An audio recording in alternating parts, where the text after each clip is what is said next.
HS first year আৰু second ইয়াৰৰ বাবে SF বৰ্ডৰ পৰা আহিছে এখন নটিচ। এই নটিচখন তোমালোকৰ ইউনিট টেষ্ট এক্সাম বা পৰ্টেলত মাৰ্কছ এণ্ট্ৰি কৰা ৰিলেটেড নটিচ। তোমালোকে এক্সাম নিদিলে কি হ'ব, ফেইল কৰিলে কি হ'ব, কিমান মাৰ্কছ পালে কি হ'ব, সেই বিষয়ে এখন নটিচ জাৰি কৰিছে এছএফৰ পৰা। এছএফ অৰ্থাৎ তোমালোকৰ Assam state school education board, এইটোক তোমালোকে এছএফ বুলি কোৱা যায়, যাক আগত আমি এছেক বুলি গম পাইছিলোঁ যে Assam higher secondary education council, বৰ্তমান এছএফ বুলি কয়, Assam state school education board বুলি কোৱা হয়।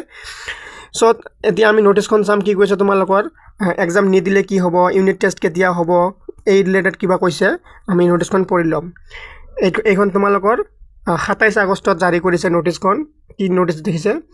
It is hereby notified to the head of the institutions under jurisdiction of SF that online marks entry portal for upcoming unit test and subsequent examinations class 11 and 12 will be opened from 29th August 2025 to enable to the upload the subject wise marks obtained by the ABET candidates in the said examination. কি কৈছে ইয়াত তোমালোকক যি তোমালোকৰ স্কুলৰ head আছে, head of the institutions বা principles আছে, ইহঁতক এই নটিফিকেশ্যনটো জাৰি কৰিছে যে 29 আগষ্টৰ পৰা মাৰ্কছ এণ্ট্ৰি কৰা পৰ্টেলটো খুলি দিয়া হ'ব।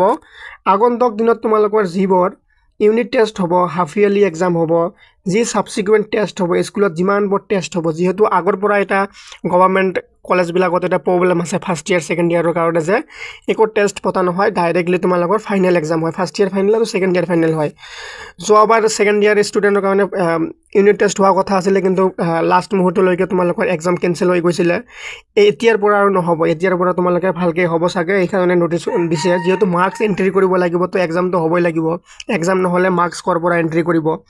আৰু তোমালোকে এতিয়াৰ পৰা ভালকৈ পঢ়িব লাগিব, যিহেতু তোমালোকৰ ইউনিট টেষ্ট থাকিব আৰু ইউনিট টেষ্টৰ মাৰ্কছবোৰ গভৰ্ণমেণ্টৰ পৰ্টেলত আপলোড কৰি দিয়া হ'ব। ইয়াত চোৱা তোমালোকে কি কৈছে, to enable to upload the subject wise marks obtained by ABET candidates in the said examination. কি কৈছে তোমালোকক সাবজেক্ট ওয়াইজ প্ৰত্যেকটো সাবজেক্টৰে মাৰ্কছ মানে অবটেইন মাৰ্কছ কিমান মাৰ্কছ পাব ABET ক্যান্ডিডেট যিবোৰ এক্সাম দিব, সাবজেক্ট ওয়াইজ কিমান মাৰ্কছ পাব, গোটেইখিনি পৰ্টেলত আপলোড কৰাৰ মানে নটিফিকেশ্যন দিয়া হৈছে। কেতিয়াৰ পৰা দিব পাৰিব? 29 আগষ্টৰ পৰা দিয়া হ'ব। আগত যোৱা বছৰৰ ছেকেণ্ড ইয়াৰৰ ইউনিট টেষ্ট হোৱা কথা আছিলে, কিন্তু কেঞ্চেল হ'লে। এতিয়া আৰু তোমালোকে এনেকুৱা নাভাবিবা, এইবাৰ তোমালোকৰ ইউনিট টেষ্ট হ'ব আৰু এই মাৰ্কছবোৰ তোমালোকৰ ৰেকৰ্ড হিচাপত পৰ্টেলত থাকি যাব।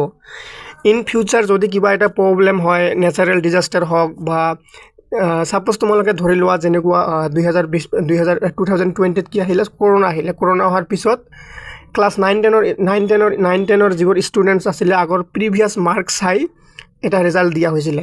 তোমালোকে যদি ইউনিট টেষ্টত ভাল মাৰ্কছ আনি থোৱা, তোমালোকৰ ইউনিট টেষ্টৰ মাৰ্কছবোৰ পৰ্টেলত থাকিব। সাপোজ কিবা এটা যদি এনেকুৱা নহওক, মই কামনা কৰা নাই, যদি কিবা এটা হৈ যায়, তেতিয়া কি হ'ব, তোমালোকৰ এই মাৰ্কছৰ এই ইউনিট টেষ্টৰ মাৰ্কছবোৰ যে তোমালোকৰ এণ্ট্ৰি কৰা থাকিব, এই মাৰ্কছবোৰৰ ওপৰত ডিপেণ্ড কৰি তোমালোকৰ ৰিজাল্ট হোৱাৰ সম্ভাৱনা থাকিব। ইয়াত তোমালোকে ইউনিট টেষ্ট নিদিলে কি হ'ব, ফেইল কৰিলে কি হ'ব, সেই ৰিলেটেড একো কথা কোৱা নাই। অকল কৈছে তোমালোকৰ মাৰ্কছ এতিয়াৰ পৰা অনলাইন মানে পৰ্টেলত আপলোড কৰি দিয়া হ'ব। চ' তোমালোকে তাৰমানে এটা কথা ভাবি ল'বা, তোমালোকৰ এক্সাম এতিয়াৰ পৰা হ'ব, unit test first year second ইয়াৰৰ আগত যেনেকৈ হোৱা নাছিলে, এতিয়া তোমালোকৰ এক্সাম হ'ব। চ' ভালকৈ পঢ়িবা, ভিডিঅ'টো ভাল লাগিলে শ্বেয়াৰ কৰিবা, আৰু আগন্তুক দিনত এনেকুৱা ধৰণৰ ইনফৰমেশ্যনবোৰ পাই থাকিবৰ কাৰণে আৰু ছাবজেক্ট ৱাইজ ভিডিঅ' পাই থকাৰ কাৰণে চেনেলটো ছাবস্ক্ৰাইব কৰা। ধন্যবাদ।